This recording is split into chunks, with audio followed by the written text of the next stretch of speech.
How much of a joy was it to work on this book, because it does combine your love of novels with comic books in a very big way, and it doesn't seem like you get too many opportunities in life for that, Reese's Peanut Butter Cup It's definitely, two great tastes. This book was the thrill of my life to write because I got to go to my geek side, but it was terrifying to write because I told my wife throughout the whole time, it's also my blind spot. When you love something so much, it's your blind spot. And I was just so worried that I love this subject so much that it's gonna come off too strong, that the regular reader who reads the novels is gonna be like, no, this is creeping me out. And so I kept testing on my wife because she hates comics.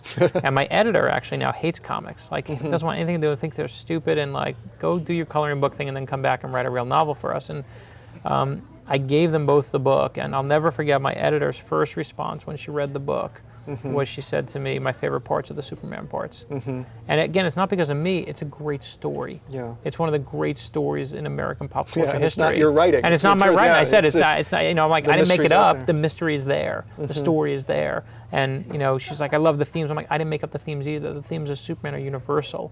So I just kind of hitched, and stood on that cape and let it drag me along. But when she responded that way, that was the first moment I kind of took a breath, because, again, think of what you love most and go to write about it, and you can come off so, it's kind of like talking to, the level 10 wizard when you're just a level 1, you kind of get all lost.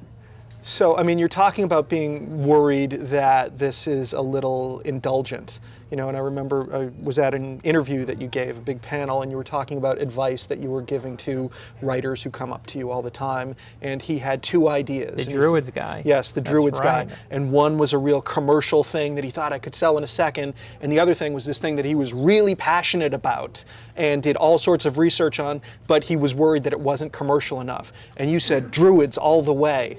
And to me, that seems like slightly dangerous advice for the exact reason that you're talking about, in that, the history of art is filled with painters who did more portraits than they wanted to. You got to go where the heat is. And art festivals, or film festivals are filled with bad, Brothers McMullen ripoffs that I'm sure mean a lot to the people who made them, but aren't palatable.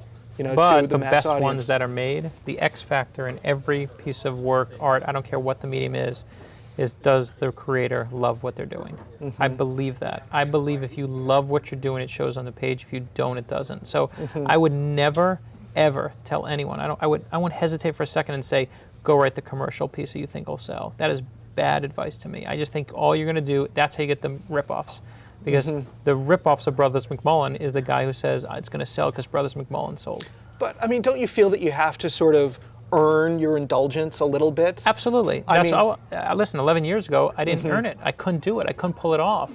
I wished I could have written about it then, but it took me Green Arrow and Identity Crisis and Justice League and everything else to feel like, okay, there's clearly an audience out there, Brad. Maybe you can do the Superman thing you've been holding in the back of your head. Yeah. And that was what I earned. It took me 6 books to earn the right to do this one. Yeah. But I wouldn't, I still think but I don't think The 10th Justice, when I wrote it and started, was a book that I thought was going to sell and be commercial. I thought it was the book I loved and I was passionate about at that moment. And that's it. Your passions are pretty commercial to begin with. Listen, no doubt about it. I'm definitely not that guy who likes the obscure thing that only one person in America likes. I tend to like, my philosophy in writing is I'm not that special. If I write what I love, there are a lot of people who are going to be like me, and hopefully they'll like it too. And I'm lucky. You're right. My tastes are mainstream. I'm not writing, my friend says, well, we have a darker side when we write. And I'm like, listen, I'm still a kid from suburbia. There's only so much tough I can be with a bald white boy. There's only so yeah, I have mainstream taste, and that definitely benefits the novel writing and the comics writing, because I'm not just writing the obscure title for Vertigo that 4 people are going to see, but is going to be embraced.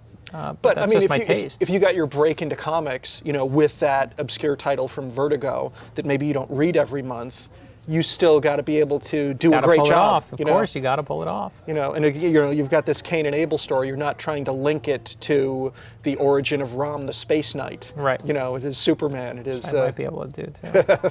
Next book. Yeah, next book with the little handgun, the red So, shine. you know, we're talking about, you know, your passions and what you love, and obviously you've loved comic books for a long time. You know, 20 years ago, we were in the same comic book store together at the University of Michigan. How did you wind up getting into comics from novel writing? You know, I waited my whole life, and they just asked. I wish it was a science. I mean, it was the greatest piece of subliminal writing I ever did. Kevin Smith was leaving Green Arrow, and the editor, Bob Schreck, was looking for a new writer for his character named Oliver. And Judd, who you know, and we all went to college together, basically sent Bob Schreck one of the early chapters of the book that we were just passing around through friends. And he said, oh, you should read this, just to kind of like help out a friend. And Bob Schreck read it. The main character in the book was named Oliver, after Green Arrow. And he was like, wait a minute, I need an Oliver, and this guy's writing an Oliver. And he called up Judd and said, you think Brad would want to be interested in writing Green Arrow? And Judd's like, trust me, he'd be interested. So, in fact, at the Millionaires, for the first book signing in New York, there was this line of people, and the last person in line was Bob Schreck. And he came up, and I saw him, and I said, don't ask me unless you mean it. Don't say the words, because I've been waiting my whole life for this. And he said, I mean it. And that was it. Wait a minute, you're saying that comic book talent scouts come to bookstore book signings? Yeah, exactly. There's one right there. Right. So talk a little bit about your work in comic books. Now, you know, it's got to be interesting for you. You've got novels where you really have a wide open canvas. You can do whatever you want. Sure. And it seems like the world of comic books, when you sit down to write that, there's more history and mythology and rules that you have to follow than there are in actual history. Yeah. It's got to be sort of a nice, changing the exercise, pulling from different muscles. No, that's exactly well said, how I see it. I mean, I think, and I wouldn't have been conscious about it, but after writing 4 novels, I was like, okay, I've got to write a 5th now. But going and doing Green Arrow, it was just playing with different muscles, and I felt re-energized to come back and do more comics. And then I missed writing novels, so I came back, and I think, you know, when I wrote Book of Fate, it was really coming off of being away from the novel that re-energized the entire book for me. And now it is like going and doing a different exercise. Now it's part of my process. I go and do a comic, then a novel, then a comic. Does it affect your plotting? I mean, in terms of novels, you know, everyone has their different approach. You can do however you want. You can not know how it ends. When you start the novel, you can not really know what the characters are like and let them talk to you and figure it out. But does being in comics make you really know what the story is and who these people are before you start the first page? No, it's actually the opposite. It's being in novels makes me know the comic ending before. You know, most people write comics, they see where the month takes them, then they write the next month, and then they go with it. And I don't treat it like that. I handed in Green Arrow and said, here, I'm done, and handed him all the issues because I treated it like a novel. I need to know it. Everything I write is self-contained. I don't write the run that lasts for 5 years on X-Men or JLA that's just going to go and I'm going to do 15 different stories. I know exactly what I'm going to do because of the novels. But I will say my plotting in the novels, and this is before I wrote comics, has always been affected by comics.